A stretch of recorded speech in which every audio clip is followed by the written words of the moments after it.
Muy bien. Buenas a todos los alumnos y también a los que nos están viendo ahí en el vídeo. Pues hoy comenzamos justo, bueno, un pelín después de la hora, pero quería comenzar temprano porque tenemos mucho material. Así que si estás viendo esto en casa, prepárate que es un poco largo lo que vamos a ver hoy, ¿vale? Estamos en la lección 3 del cuaderno, es la página 8 del cuaderno. Vamos a ver sobre la crítica textual. La crítica textual. Ya comenzamos un poco a ver qué significaba eso, crítica textual, que es intentar recuperar, bueno, y no intentar, sino recuperar más bien el texto original de los autógrafos, de los primeros manuscritos de la Biblia. Vamos a ir un poco rápido en esto de la tradición de la crítica textual. Vamos a ver los soferim y los masoretas, que estaremos estudiando, para que sepáis las diferencias y quiénes eran cada uno. Lo vamos a hacer rápido y luego ya nos detendremos y haremos también una actividad para hacerla de copistas, para ver qué tal lo hacéis, ¿vale? Pero vamos a orar, pedirle al Señor que esté con nosotros. Nuestro Padre, gracias, Señor, te damos por esta clase, gracias por la preservación de tu palabra, Señor, gracias porque tú has confiado en estos hombres, los soferim y los masoretas, Señor, esta ardua labor, Señor, de copiar, de transcribir, de pasar a la siguiente generación tus palabras. Y gracias, Padre, porque hicieron un gran esfuerzo que valoramos muchísimo, Señor, al intentar pasar exactamente lo que ellos recibieron, Señor. Y damos gracias, Señor, porque vemos que así fue y también por el múltiple testimonio que tenemos de tu palabra y de cada uno de los libros, Señor. Pedimos, Señor, que nos ayudes, que nos ilumines en esta clase, que podamos aprender y sea de bendición. En el nombre de Cristo. Amén. Amén. Muy bien, pues ahí tenemos la tradición de la crítica textual, ¿vale? Poner un poquito más escritos, ¿se puede? Que no me llegan. Los soferim. Vamos a ver primero, ahí hay una foto que encontré en internet. Obviamente es un poco raro porque hay un rollo, pero también hay un libro o varios libros por ahí, entonces dices, bueno, es un poco anacrónico que haya libros y rollos también a la vez. Pero los soferim representaban la orden de los escribas. Eso es lo que significa soferim, escriba. Iniciaron su actividad bajo la dirección de Esdras. Como os digo, voy un poco rápido, ¿vale? Iniciaron su actividad bajo la dirección de Esdras, después del cautiverio, más bien de la deportación, ¿vale? En Nehemías 8 se nos dice, Nehemías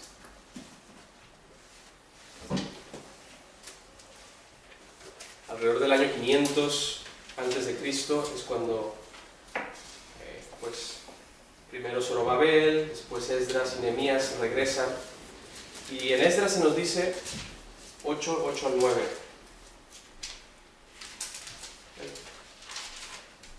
¿Es Nehemías o Esdras? Nehemías, el pasaje es de Nehemías, pero nos dice que es Esdras el que... ¿Puedes leerlo ahora? Sí. Y leían en el libro de la ley de Dios claramente, y ponían en sentido, de modo que entendiesen la lectura. Y Nehemías el gobernador y el sacerdote Esdras, escriba, y los levitas que hacían entender al pueblo, dijeron a todo el pueblo: Día santo es a Jehová nuestro Dios, no os entristezcáis ni lloréis, porque todo el pueblo lloraba oyendo las palabras de la ley. Ahí aparece Esdras como escriba. Entonces de ahí viene la palabra soferim, y se cree que fue entonces cuando se establecieron como oficialmente estos escribas, que aunque antes en los reinos ya había escribas, eso no quiere decir que no hubiera antes, ellos, los escribas que comienzan con Esdras, se encargaban de transcribir la palabra de Dios, de copiar la palabra de Dios específicamente, ¿vale? Soferim, bueno, primero, su actividad se extendió del 440 440 al 200 antes de Cristo. ¿Vale? 440. Sí. Ahí puse 400. 440, sí. Lo dije y mira, y lo pongo otra cosa.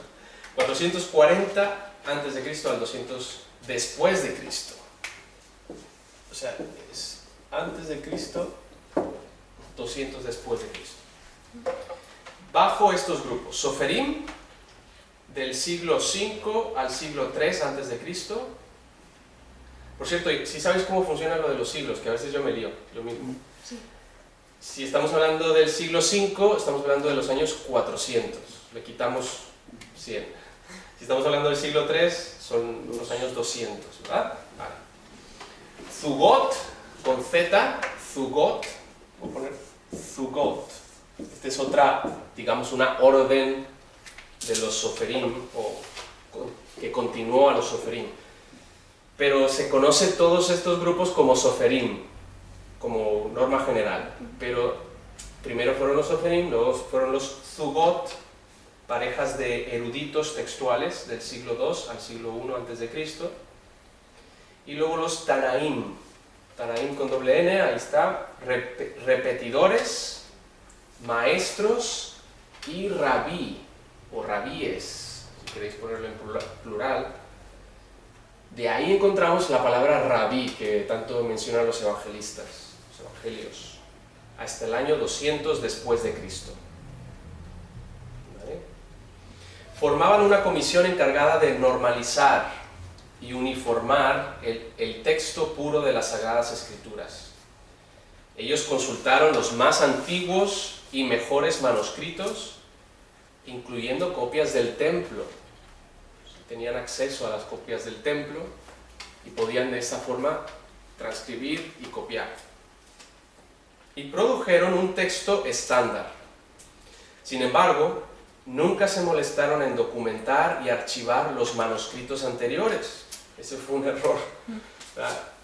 Transcribían, hacían una copia que para ellos era mejor, entonces los antiguos, pues si se pierden no pasa nada, porque ya tenemos otros nuevos. Y para nosotros ya no es bueno, ¿no? Porque nos interesaría tener acceso a los más antiguos, ¿no? Entonces, ese fue uno de los errores que cometieron.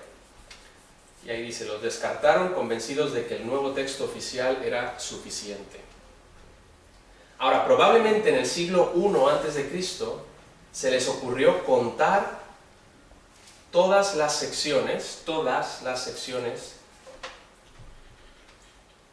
también las palabras y las letras de cada libro del Antiguo Testamento y colocarlo al final. Al final de un libro, pues ponían, tiene tantas secciones, tiene tantas palabras y tantos letras. De esa manera, sí, dime. Eso fue bueno. Eso fue bueno, sí. Porque de esa manera... Puede contar los errores. Exacto, podían contar rápidamente las palabras y decir, esta es una buena copia, porque tiene las palabras exactas que recibió, ¿no? Y cuando había una alteración, pues se cogía esa copia y se destruía muchas veces y se hacía de nuevo. Los Soferim, bueno, Pascal, ¿por qué no lees esta? Los Soferim trabajaron exclusivamente con textos consonantados, una palabra rara, pero significa que el texto solo tenía consonantes. Nada tuvieron que ver con los puntos vocales que fueron inventados hasta después del año 500 después de Cristo. 500 después de Cristo. O sea, lo de consonantados tiene que, por ejemplo, me han escrito Yahweh, que dijiste que se escribía como J-H-V, no, Sí. sin la E, claro. Exacto, y lo vamos a ver más adelante. H, W, H. Entonces, no tenían vocales, pero ellos sabían cómo pronunciarlo. Ellos ya sabían ponerle las vocales al decirlo. Lo que hicieron después, en el año 500, es ir agregando las vocales. Bueno, primero hubo puntos y marcas para las vocales y después agregaron ya propiamente las vocales perdón, las consonantes, sí, las vocales al texto. Pero eso de los puntos vocales fueron hasta el año 500 después de Cristo. O sea, muy adelante. ¿Puedes leer esa su otra contribución? Ana, sí. Su otra contribución fue los decretos de los escribas, que totalizaban 18 decretos. muchos eran de carácter antiantropomórfico. Así Génesis 18:22, Jehová estaba aún, fue alterado por Abraham estaba aún, y en el libro primero de Samuel 3:13, donde los hijos de Eli han blasfemado a Dios, ellos lo cambian por han traído maldición sobre sí mismos. ¿Qué son estos decretos de los escribas? Son correcciones que ellos sintieron que tenían que hacer para no ofender el nombre de Dios. O sea, ellos valoraban, obviamente, adoraban a Dios y no querían que fuera ofendido de ninguna manera. Y cuando se toparon con que los hijos de Elí blasfemaron a Dios, dijeron, pues hay que hacer algo aquí, porque suena, no se le vaya a ocurrir a alguien después blasfemar a Dios también, ¿no? Entonces quisieron corregir eso y por eso lo cambiaron por han traído maldición sobre sí mismos. Totalizan un total, o sea, 18 correcciones, no es nada. 18 correcciones al Antiguo Testamento, pues no es prácticamente nada. Pero sí quedaros con este término, antropomórfico. Anti-antropomórfico. Sí. Contra la forma de hombre. ¿Sí? O sea, que Dios fuera muy separado de lo que son los hombres. Por ejemplo, en Génesis 18:22, Jehová estaba aún. Y ellos dicen, ¿cómo que Jehová estaba aún? Si Dios está en todas partes, en todo tiempo, ¿no? Entonces lo cambiaron en que Abraham estaba aún con Dios. O sea, en lugar de decir Dios estaba aún con Abraham, dijeron Abraham estaba aún con Dios. Simplemente para salvar el nombre de Dios, porque Dios está en todas partes, en todo tiempo, ¿no? Pero sabemos, como vimos en la clase anterior, que Dios al hablarnos nos habla en términos humanos. Entonces, para que nosotros lo entendamos, no había necesidad de hacerlo, pero bueno, ellos así lo vieron. El último punto dice, desarrollaron un inmenso material de tradiciones que ha sido conservado en dos principales colecciones, el Midrash y el Talmud. Talmud, con D al final. Midrash y Talmud. Vaya, eso siempre me pasa.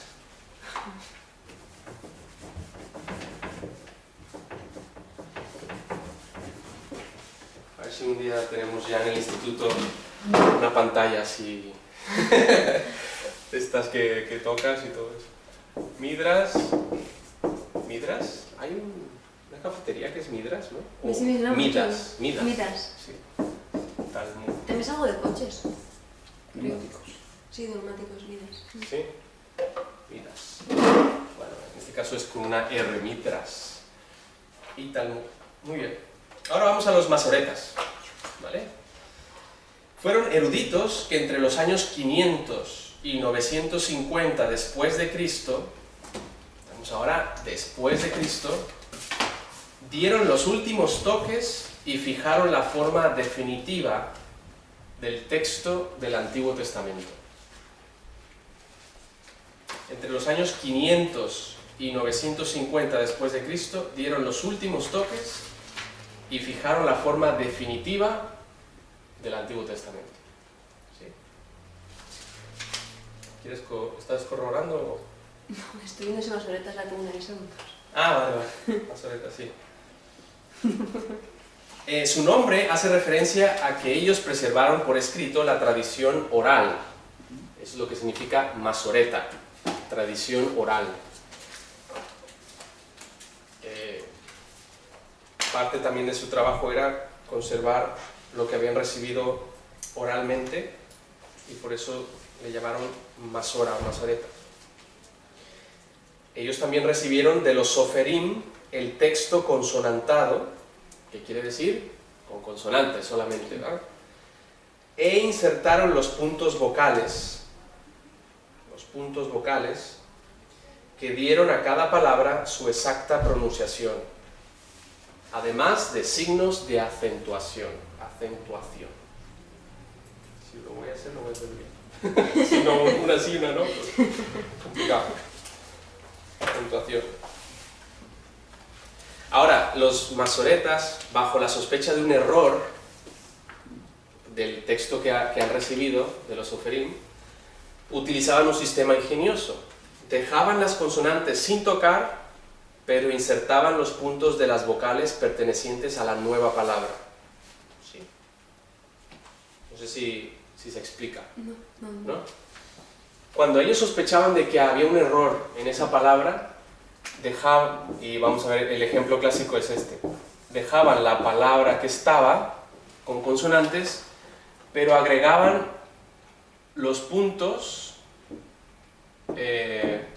para otra palabra que ellos pensaban que era la correcta. En este caso, por ejemplo, Adonai, ¿no? No sé, algo así, Adonai. Entonces, cuando lo leían, se cambió, en lugar de Yahweh, se empezó a decir Jehová o Yahová. Sí. Depende de dónde se pronuncia, ¿no? A nosotros nos llegó como Jehová, ¿verdad? Bueno, ese es el ejemplo que ahí viene. Pero a lo escrito, en consonantes, o sea, lo que ellos recibieron, le llamaron Kethiv, con K. Kethiv, TH. K-E-T-H-I-B. Significa, o la letra K, lo escrito. Así nos llegó, ¿no? Lo escrito. Y a la nueva corrección le llamaban Kere o Cuere, con Q, sin la U. Sí, es una Q, pero no tiene la U en medio. Para distinguirlo con la letra Q, y significa léase. O sea, esto es lo que hemos recibido, Kethiv, pero léase de esta manera. ¿Sí? O léase esto otro. Y el ejemplo que os decía es el YHWH, había sido sustituido por Adonai. Ellos insertaron las vocales de Adonai abajo de las consonantes y así nos llegó como Jehová, cuando el nombre de Dios es en realidad Yahweh, o se pronunciaría Yahweh. Pero al parecer los masoretas eran los que no querían pronunciar ese nombre, era muy sagrado para ellos. Incluso hay muchos los rabinos ortodoxos, judíos ortodoxos, que cuando quieren pronunciar ese nombre, por eso dicen Adonai, porque Yahweh para ellos es muy santo, es el nombre con el que se dio a conocer al pueblo, ¿no? Y no sé por qué, no sé si hay otro pasaje, pero bueno, que ellos prefieren, pues por el nombre de no tomar en vano el nombre de Dios. Entonces ellos prefieren no usarlo, ¿no? Casi. ¡Hola! ¿Hubo parking? Bueno, eso es bueno. Muy bien, estamos en la página 9. Comentaba que vamos a ir un poco rapidito porque haremos un ejercicio de copistas. Aquí.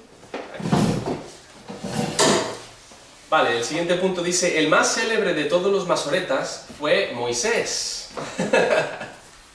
Moisés ben Asher, o ben Asher. Ben significa hijo, y Asher, así. Moisés ben Asher, Moshe, con su hijo Aarón y ben Neftalí. En este caso no era Darío, ¿no? El texto estándar de la Biblia hebrea está basado en un texto de Ben Asher y se llama el Códice Leningrado. Sí. El Códice Leningrado del Antiguo Testamento, así se le conoce a este texto Ben Asher, que es el más usado. Porque viene de allá, La verdad que no lo sé, pero creo que de esta ciudad. sí puede ser. que se ha encontrado ahí, Claro, o sí. no sé. Pero Arker seguramente lo dice, Ah, vale. yo no recuerdo ahora. Muy bien. Siguiente, en el margen lateral del texto masoreta, por cierto, cuando veáis TM, significa el texto masoreta. Ah, pensaba que era método textual. No, es No era. el texto de los masoretas, ¿vale? Que es este, básicamente, es el texto Ben Asher.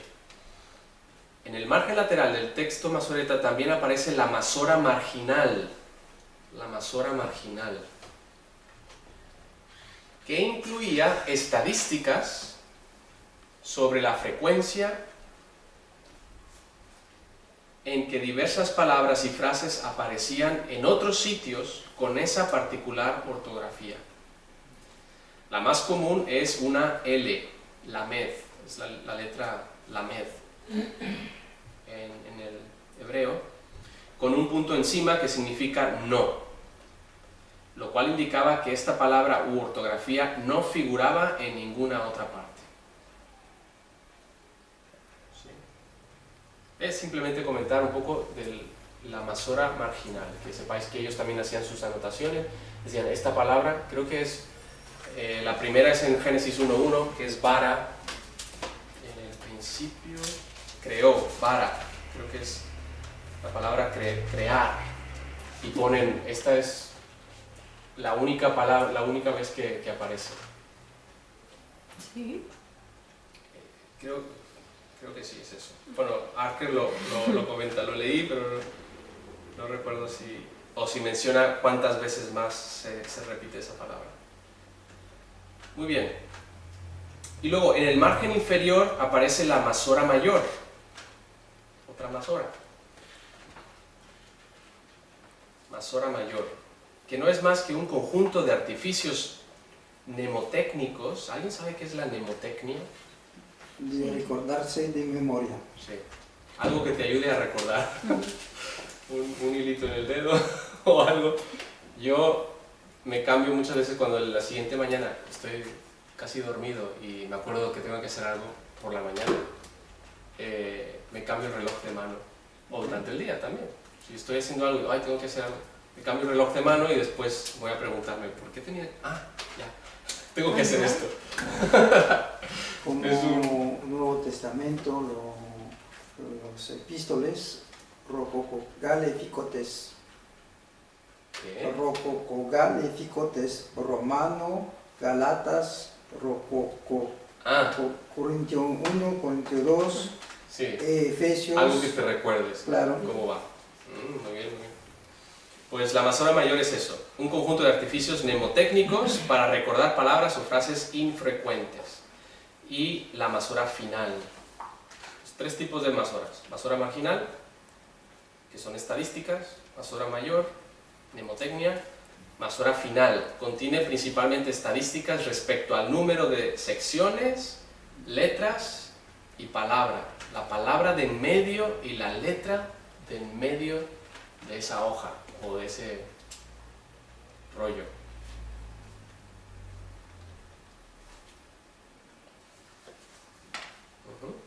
La palabra del medio y la letra del medio. De en medio o del medio. A ver, yo puse del medio. El centro. La central, la palabra central. Muy bien. Está bien. ¿Sí? Moisés, ¿puedes leer esa cita de Arker? Los masoretas, juntamente con los soferim, prestaron la más diligente atención a la exacta conservación de las escrituras hebreas que jamás se haya dedicado. Tan concienzudos fueron en su función de custodios del texto santo que no se aventuraron a ejecutar las más obvias correcciones en lo que a consonantes se refería, sino que dejaron su borlaje exactamente como les fue entregado. Debido a su fidelidad, contamos hoy con un texto hebreo que en lo esencial es copia fiel del texto revisado que se consideraba autorizado en los días de Cristo y de los apóstoles, o tal vez un siglo antes. Amén. Entonces, debido a su fidelidad, muy importante la última frase, hoy contamos con un texto hebreo en que lo esencial es copia fiel del texto revisado que se consideraba autorizado en los días de Cristo y de los apóstoles. Cristo, los apóstoles no dijeron, a ver, ¿y de dónde viene esta versión? Muchos apóstoles usaron la Septuaginta, que también era una versión del Antiguo Testamento entonces, así que muy bien. El borlaje es lo que ellos reciben. ¿Sí?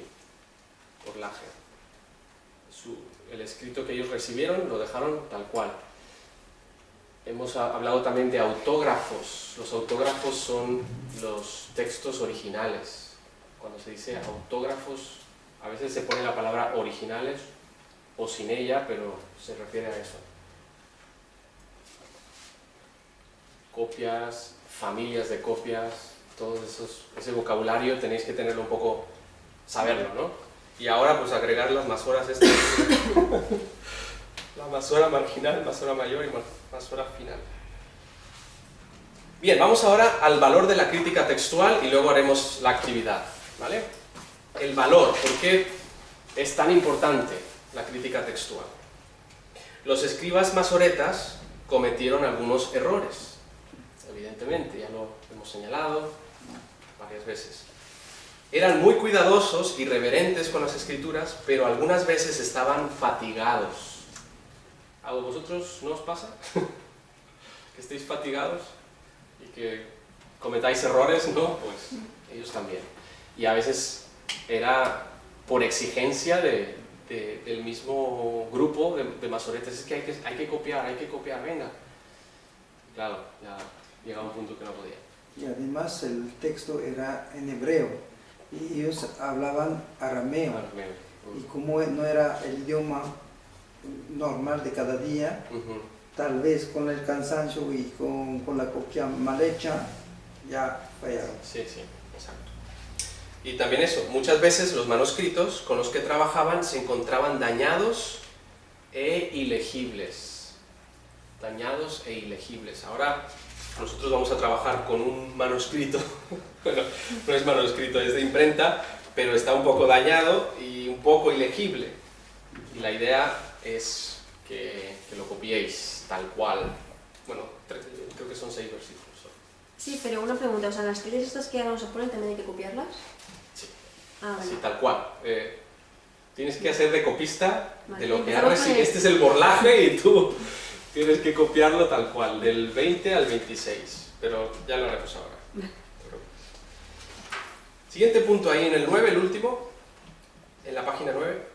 La crítica textual es el esfuerzo de reconstruir el texto original, autógrafos, por medio de estudiar los manuscritos que fueron copiados de manera imperfecta por los escribas.